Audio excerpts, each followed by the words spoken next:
तर शेतकरी मित्रांनो, आपल्या स्वयंभू आधुनिक फार्म शेती जोड व्यवसाय या यूट्यूब चॅनलच्या माध्यमातून आपल्या ग्रामीण भागात शेतीमध्ये नवीन प्रयोग करणारा व शेतीला जोड व्यवसाय करणाऱ्या शेतकऱ्यांच्या मुलाखती व त्यांचं मार्गदर्शन मी तुमच्यासमोर आणण्याचा प्रयत्न करत असतो. तर असंच आपण आज एका युवा शेतकरी यांना भेटलेले आहोत आणि त्यांनी विविध शेतीमध्ये प्रयोग राबवलेले आहेत. त्याबद्दल आपण त्यांच्याकडून माहिती घेणार आहोत. तर आपण शेतीला जोड व्यवसाय हे म्हैस पालन कधीपासून करता? 3-4 वर्ष झाली. बरं बरं. आणि तुमचं पूर्ण पत्ता सांगा एकदा. गजानन साहेबराव काळे, राहणार मरडगाव, तालुका हातगाव, जिल्हा नांदेड. बरं. तर ही म्हैस विकत आणलेली आहे का घरची? म्हैस छोटं हे होतं, बरं घरू छोटं होतं, त्यावेळेस विकतच घेतलं होतं. बरं. तर त्यावेळेस केवढं होतं आणि कितीला विकत आणलं होतं? 7,000ला घेतलं होतं. 7,000ला. एका वर्षाचं होतं. बरं. आणि मग मला सांगा आता, मग त्यानंतर किती महिन्याला गाभण गेलं आणि तुमच्या इथं दुग्ध व्यवसाय सुरू? 3 वर्षाला. त्याच्यानंतर 2 वर्षाला गाभण गेलं. बरं. तिचं 1 वीत झालं, आता दुसऱ्या वितानं गाभण आहे. हे असं का? बरं. आता येऊन किती महिने झालेला? 4-5 महिने झाले. बरं. मग आता किती लिटर दूध देते? आता एक टायमाला 3 लिटर दूध देते. बरं. 2 टाइम 6 लिटर. हो. बरं. आणि हिचं सकाळपासून चारा नियोजन कसं करता?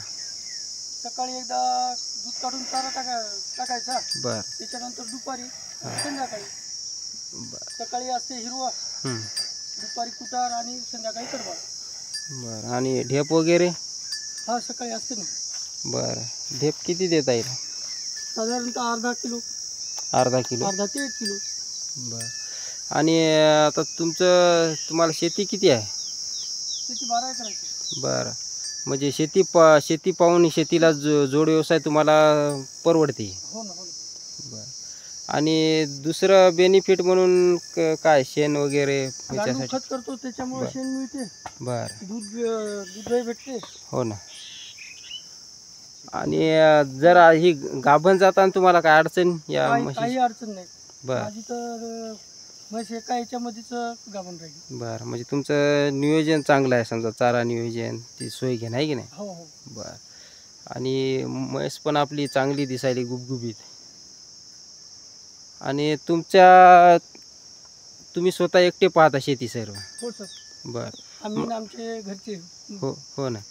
मग त्यावेळेस एकलपायच्या नाही एवढं शेती पाहून काही धावपळ वगैरे त्यावेळेस काय अडचणी म्हैस सांभाळताना? हे करत शेती करत 3 टाइम करायचं. बरं. चारा पाणी सकाळी अर्धा पाऊण तास, दुपारी अर्धा तास आणि संध्याकाळी अर्धा तास. बरं. म्हणजे दिवसभर दिवसभर बस निवांत.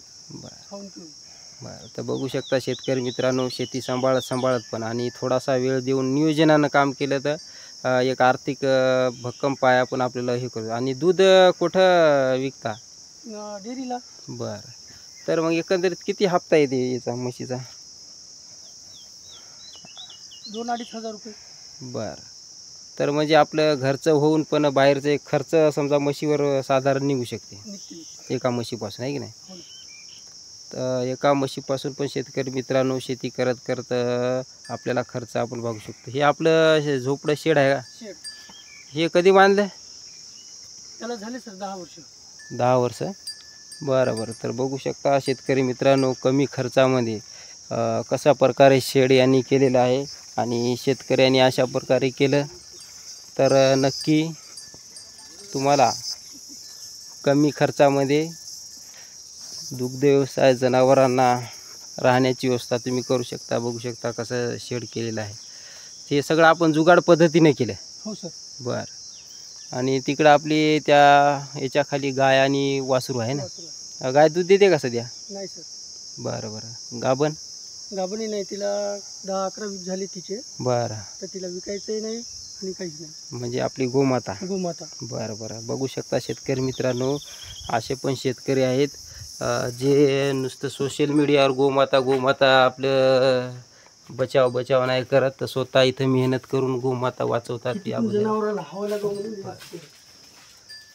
तर बघू शकता शेड करताना पण यांनी कशा प्रकारे नियोजन केलं. हे म्हणजे तुम्ही एअर कंडिशन आपली AC हे बघू शकता शेतकरी मित्रांनो, शेतकऱ्यांची अशी पत्र सोडलं खाली की लागून जाते. म्हणजे ते पत्तर वरून खाली पण वाकून दिली फक्त. म्हणजे पाऊस आला तर खाली घ्यायचं. सोडतात ते. बरं बरं, नाही राहू दे राहू दे. आणि हे अशा प्रकारे गव्हाण आहे की नाही जुगाड पद्धतीने. तर त्यावेळेस किती खर्च आला असेल याला, शेडला या झोपड्या? 30,000 रुपये. 30,000 आहे की नाही? हो, पत्राचे तेवढे. पत्राचे. आणि हे आपले जाळे मजुरी कामगार माणूस. हो ना, जाळ्याच्या पद्धतीने मस्त. आणि याच्यात मग संध्याकाळी बांधता? हो ना, बर. संध्याकाळी पावसाळ्यात. आणि पावसात वारं बिरं आलं तर काय लपलप पत्र बिर? काहीच नाही. काहीच नाही. वरून दगड असतात, हां, पुन्हा अशी तार बांधलेली आहेत. बरं अशा तार बांधलेल्या आहेत, त्याच्यामुळे उडायचं काही नाही. बरं बरं. बघू शकता शेतकरी मित्रांनो, कशा प्रकारे सुंदर नियोजन यांनी कमी खर्चात केलेलं आहे. तिकडं बघू शकता गांडूळ खतासाठी, शेणखतासाठी असं हे केलेलं आहे झोपडं टाईपमध्ये. तर ह्या प्रयोगाबद्दल पण आम्हाला थोडी माहिती सांगा. तर हे नियोजन आपलं काय, कशाचं आहे असं नियोजन? हे गांडूळ खत, हे बघू शकता तुम्ही. गांडूळ खत ऑलरेडी तयार आहे, याच्यावर गांडूळ खत सोडत असतो. आणि सावली म्हणून आम्ही मांडव करतो. बरं. मांडवावर म्हणजे खाली गांडूळ खत आणि वर मांडवावर आपले फळं असतात, म्हणजे भाजीपाला. बरं. कारले, दोडके, काकडी, कलांगडू. तर आता हे दुग्ध व्यवसाय तुमचं चारा नियोजन किती क्षेत्रावर आहे? 5 गुंठे. 5 गुंठे. बरं. तर हे कोणता चारा आहे? हे सरकारी गवत. सरकारी गवत. कधी लावलं होतं? गेल्या वर्षी. मग एवढ्या याच्यामध्ये तुमच्या जनावरांचं संगोपन होते का? हो, होतं. म्हणजे एकूण कापले की नाही? एकूण कापले की इकडे येत राहते. आणि याला खाते, याला कटाई कशी करता, टाकता कसं?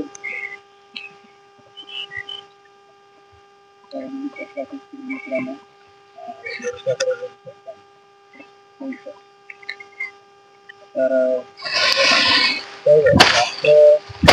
आपले वडील शक्ती आहे त्याची मेहनत तुमच्याकडे आपल्याला प्रयत्न करत आहे.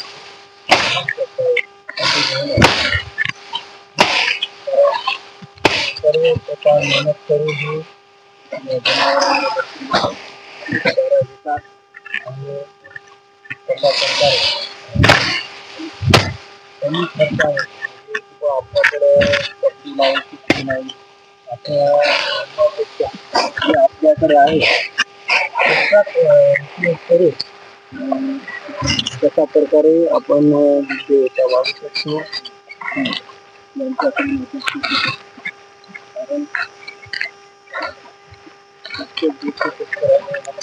शेतकऱ्याला त्याच्यातून मार्ग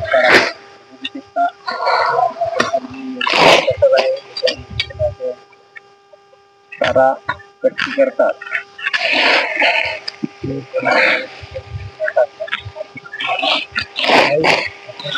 दाखवत आहोत.